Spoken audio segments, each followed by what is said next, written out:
ভারত সফরে কানপুর টেস্টের আগে সংবাদ সম্মেলনে টেস্ট ও টি-20 থেকে অবসরের ঘোষণা দেন সাকিব আল হাসান। টি-20তে নিজের অধ্যায়ের শেষ জানিয়ে ঘরের মাঠে সাউথ আফ্রিকার বিপক্ষে ক্যারিয়ারের শেষ টেস্ট খেলার ইচ্ছার কথা জানান তিনি।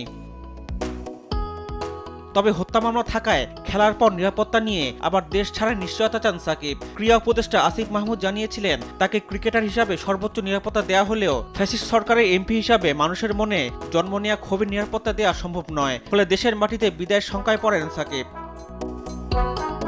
তবে ক্রীড়া উপদেষ্টা চান সাকিবের মতো ক্রিকেটার দেশের মাটিতে ক্রিকেট ক্যারিয়ারের ইতি টানুক। নারী টি-20 বিশ্বকাপে বাংলাদেশের জয়ের পর শারজায় সাংবাদিকদের একথা জানান ক্রীড়া উপদেষ্টা। আমিও ব্যক্তিগতভাবে চাই এরকম একজন প্লেয়ার যার দেশের জন্য এত অর্জন রয়েছে, তিনি বাংলাদেশেই তার যেহেতু টেস্ট শেষ করতে চাচ্ছেন, সে ফেয়ারওয়েলটা পাক, এটা আমার আশা থাকবে। ক্রীড়া উপদেষ্টা আরও জানান, সাকিবের মামলার বিষয়ে আইন মন্ত্রণালয় দেখবে, তবে ক্রিকেটার হিসাবে তাকে সর্বোচ্চ নিরাপত্তা দেওয়া হবে। দেখুন, আমাদের একজন খেলোয়াড়কে অবশ্যই আমরা সর্বোচ্চ নিরাপত্তা দিব এবং যে কোনো ধরনের অভিযোগ থাকলে সেটা তো আইনি বিষয়ে ভিন্ন সে বিষয়ে আমি কোনো মন্তব্য করতে পারি না। আইন মন্ত্রণালয় বিষয়ে একটা স্পষ্টতা দিয়েছে। আমরা সাকিব আল হাসানের নিরাপত্তার কথা ইতিমধ্যে বলেছি এবং সেটা আমরা নিশ্চিত করব। 2 ম্যাচের টেস্ট সিরিজ খেলতে চলতি মাসে বাংলাদেশে আসার কথা রয়েছে সাউথ আফ্রিকার। রিফাত আঞ্জুম, দেশ টিভি, স্পোর্টস ডেস্ক। আমি বাংলাদেশের নারী ক্রিকেট দলের সফলতার ব্যাপারে আশাবাদী।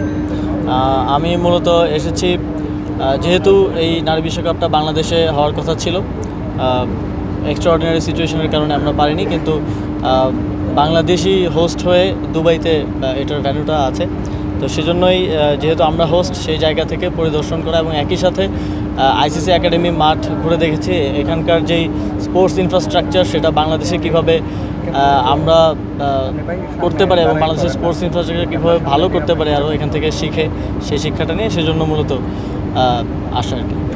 আপনারা জানেন ইতিমধ্যেই আমরা অনেকগুলো পদক্ষেপ নিয়েছি এবং সেগুলোর কার্যক্রম চলমান আছে। আমরা প্রত্যেকটা জেলা ক্রীড়া সংস্থা, উপজেলা এবং বিভাগীয় ক্রীড়া সংস্থাগুলো ভেঙে দিয়েছি, আবার পুনর্গঠনের কার্যক্রম চলমান আছে।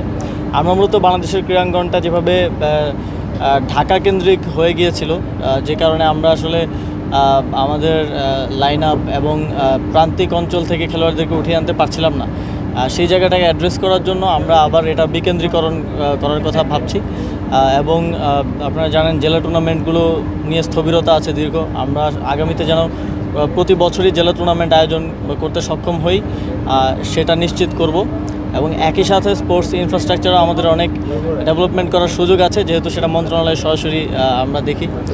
সেই জায়গা থেকে আমরা আরও যেমন ইউনাইটেড আরব আমিরাত কিন্তু আইসিসির ফুল মেম্বার না, বাট তাদের যে ইনফ্রাস্ট্রাকচার ক্রিকেটে বা অন্যান্য স্পোর্টসে, আমরা সেদিক থেকে অনেক পিছিয়ে। সেই জায়গা থেকে আমরা কীভাবে সেগুলো আরও ডেভেলপ করতে পারি এবং তাদের এক্সপিরিয়েন্সটাও এই ইনফ্রাস্ট্রাকচার ডেভেলপমেন্টের ক্ষেত্রে কীভাবে আমাদের কাজে লাগতে পারে, সে বিষয়ে ইতিমধ্যেই কথা বলেছি এবং বলছি। সামনের দিনে বাংলাদেশের স্পোর্টসকে একটা অনন্য উচ্চতায় নিয়ে যাওয়ার জন্য আমরা কাজ করব।